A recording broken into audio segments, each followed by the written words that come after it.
Friends, morning. இன்னைக்கு ஒரு இன்ட்ரெஸ்டிங்கான டாபிக் பார்ப்போம். இப்போ எல்லாருக்குமே ஒரு டவுட் இருக்கும். ரெண்டல் ஹவுஸுக்கு தானே போகிறோம், ரெண்டல் ஹவுஸில் நம்ம வந்து வாஸ்து பார்க்கணும் அப்படின்ற டவுட் வந்து இருக்கும்.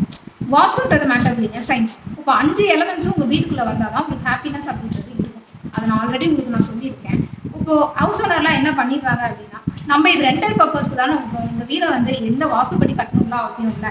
எந்த சைடு வேணாலும் கிச்சன் வச்சுக்கலாம், நார்த் ஈஸ்ட்ல கிச்சன் வச்சுக்கலாம், சவுத் வெஸ்ட்ல என்ட்ரி வச்சுக்கலாம், சவுத் வெஸ்ட்ல டேப் வச்சுக்கலாம், ஈஸ்ட் சைடு வந்து ஹையஸ்ட்டாக நம்ம ரைஸ் பண்ணிக்கலாம், வெஸ்ட் சைடு நிறையா வேக்கன்ட் லேண்ட் விட்டுக்கலாம் அப்படின்னு நினச்சி அவங்க கன்செப்ட் பண்ணிடுறாங்க. அவங்களுக்கு ஏற்ற மாதிரி அவங்க பண்ணிடுறாங்க. பண்ண பின்னாடி அந்த பர்சன் வந்து நல்லா இருப்பாங்க. அதை பண்ண பின்னாடி அவங்களோட ஸ்மைலே காணும்.